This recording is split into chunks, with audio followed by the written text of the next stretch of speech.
amalan yang perlu diamalkan untuk berhadapan dengan fitnah akhir zaman?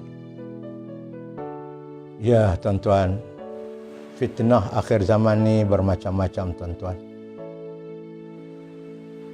Fitnah dengan keduniaan yang ada, fitnah dengan macam-macam lah tuan-tuan. Jadi bekalan kita untuk menghadapi fitnah akhir zaman, lagi dekat dengan akhirat, dengan hari kiamat, lagi banyak fitnah yang akan berlaku di zaman kita ni, di akhir zaman ini. Dan bekalan kita tidak lain dan tidak bukan ialah dengan kita dekatkan diri kita kepada Allah Subhanahu wa taala.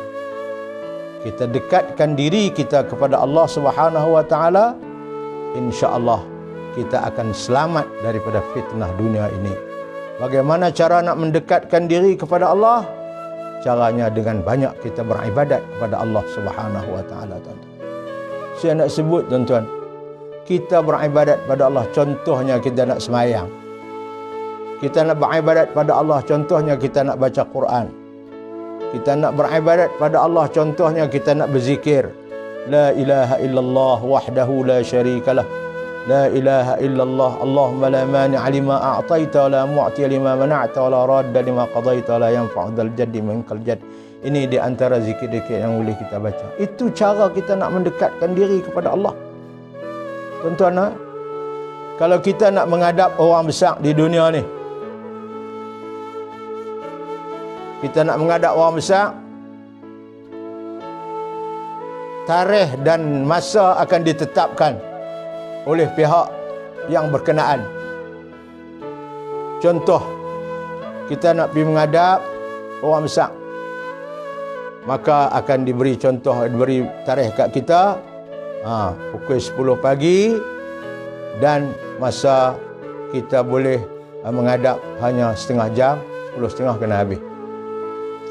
Tetapi Allah Subhanahu wa taala, tuan-tuan, kita nak menghadap dia, masa dan tarikh itu kita yang tetap.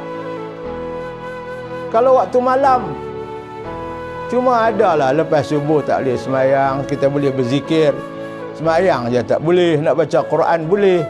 Lepas asar tak boleh semayang sunat, tapi kita boleh berzikir.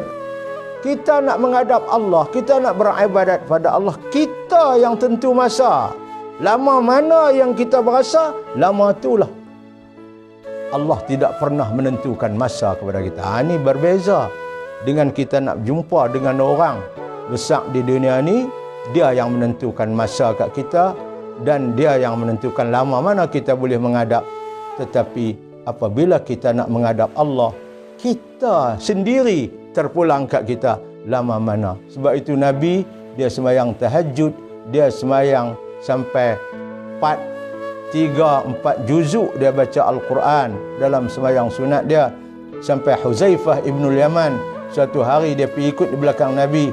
Dia lepas-lepas tu dia kata dia tak mampu nak ikut, kerana Nabi apabila dia sembahyang sunat terlalu lama, dia menghilang, apa orang kata, melepaskan kepuasannya menghadap Allah Subhanahu wa taala. Ini berbeza.